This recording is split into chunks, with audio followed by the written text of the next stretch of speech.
Okay. Game jock Tapos ako ito. nun. And then, ito yung first na legit na I was part of an actual show. Okay. Nakasabay niyo po pala si na Mark niya. Yes! Oo, tapos alam mo, inis na inis ako pa dito kay kay Mark at kay Jen Annalyn. Kasi, yung huling episode namin, click barkadahan. Oh. Baneng, alam mo naman ako, competitive ako, di ba? Sobra, guys. Sobra to, as in.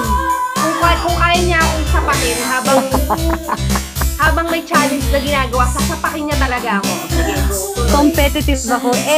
Eto si Drew, competitive din, di ba? Bilang dalawa kaming atleta. Correct. Sobra namin kinareview yung barkadahan. Tapos, inis na inis ako kasi hindi ko alam kung bakit nangunguna ito sina Mark at si Jenny.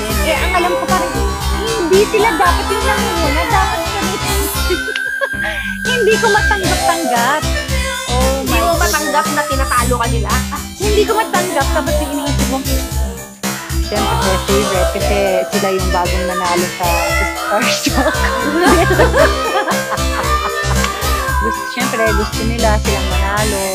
So, ano nangyari?